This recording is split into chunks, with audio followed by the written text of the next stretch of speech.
പാകിസ്ഥാൻ പാർലമെന്റിലേക്കും പ്രവിശ്യ സഭകളിലേക്കുമുള്ള തെരഞ്ഞെടുപ്പ് ഇന്ന് 128 ദശലക്ഷം പൗരന്മാർക്കാണ് പാകിസ്ഥാനിൽ വോട്ടവകാശമുള്ളത്. കഴിഞ്ഞ തെരഞ്ഞെടുപ്പിന് സമാനമായി പോളിംഗ് ശതമാനം കാര്യമായി കുറയുമെന്ന് വിലയിരുത്തപ്പെടുന്നു. 52-ൽ താഴെയായിരുന്നു 2018-ലെ തെരഞ്ഞെടുപ്പിൽ വോട്ടിംഗ് ശതമാനം. പാകിസ്ഥാൻ തെഹ്രീക്കെ ഇൻസാഫ് പാർട്ടിയും പാകിസ്ഥാൻ മുസ്ലിം ലീഗ് നവാസ് ഷെരീഫ് വിഭാഗവും പാകിസ്ഥാൻ പീപ്പിൾസ് പാർട്ടിയുമാണ് പ്രധാനമായും തെരഞ്ഞെടുപ്പ് രംഗത്തുള്ളത്. 266 നാഷണൽ അസംബ്ലി സീറ്റുകളിലേക്കാണ് മത്സരം.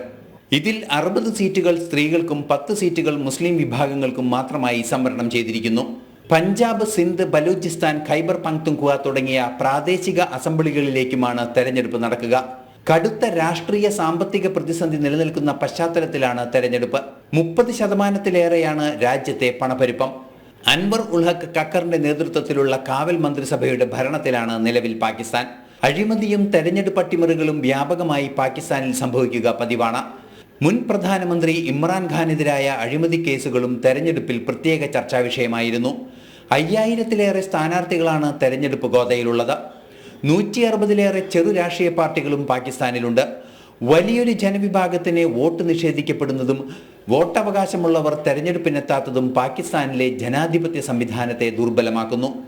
ഭീകരവാദികൾ സാന്നിധ്യമുറപ്പിച്ച മേഖലകൾ വ്യാപകമായുള്ളതിനാൽ തെരഞ്ഞെടുപ്പ് ജനാധിപത്യം പാകിസ്ഥാൻ ജനതയ്ക്കിടയിൽ കാര്യമായ സ്വാധീനം ചെലുത്തുന്നുമില്ല. ഇന്റർനാഷണൽ ഡെസ്ക്, ജനം.